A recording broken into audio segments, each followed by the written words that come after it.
to comply with these rules and to act accordingly.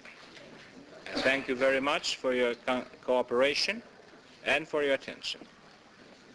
You have the floor, sir.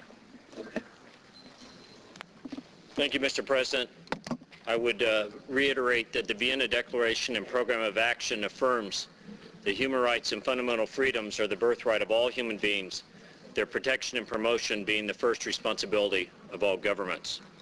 I would go on to say that the United States encourages Beijing to engage in a substantive dialogue with the Dalai Lama directly and through his representatives in order to address long-standing tensions in Tibetan areas regarding profound issues of religious freedom, cultural preservation, and economic development. I thank you, sir. Thank you. I give the floor to the distinguished representative of Australia. Thank you, Mr. President. This statement is being made on behalf of Australia and Canada. Mr. President, a notable feature of the Vienna Declaration is its encouragement of the establishment and strengthening of national human rights institutions.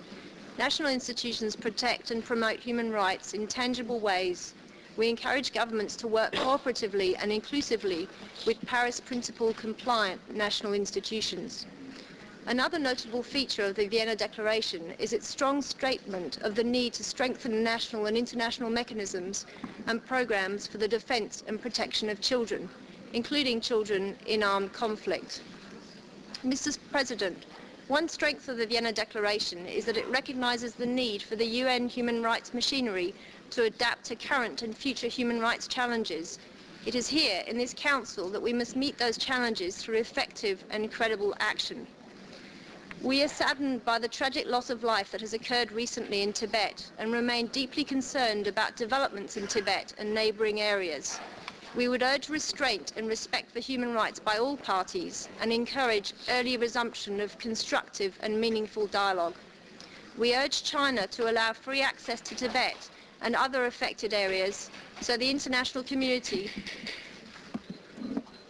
I have a point of order raised by the distinguished delegation of China. Mr. President, also I don't like to repeat what I have said, but again, I would like to bring attention and like through you to kindly request the distinguished speaker that to discuss the item at hand. As you just point out very clearly, VDPA covers everything. That's why we have an item here. It's a general debate about VDPA, but not on a particular issue. So, Mr. President, I hope you can bring to the attention of this distinguished speaker again. Thank you, Mr. President. Thank you. Well, I can't agree more on the issue of repeating statements already made. So I would kindly ask delegations to recall what I've just stated so that we gain time, not make it repeated again. You have the floor, madam.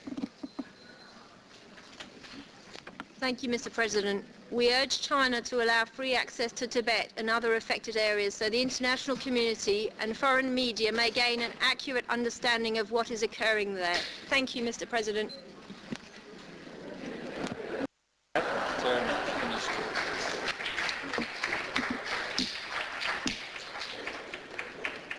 Thank you. I would like to let me tell you that I fully share the need that every now and then we take very serious things in a manner that would allow us to do our work while also keeping a light heart. But don't overdo it.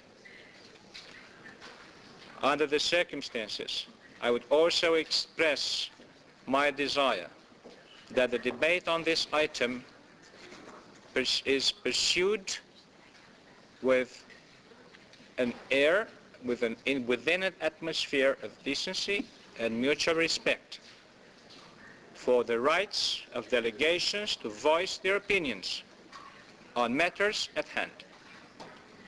The distinguished delegation of China, you have the floor, sir. Thank you, Mr. President. I fully agree with your point that we should discuss and we should express our point of views, but in accordance with the rules, procedures, and in accordance with the item we discuss. And we also want to remind you that item 8 is a thematic item, and if you want to talk any country-specific issues, you can talk about it under item 4. I thank you, Mr. President. Thank you. We'll definitely keep that in mind.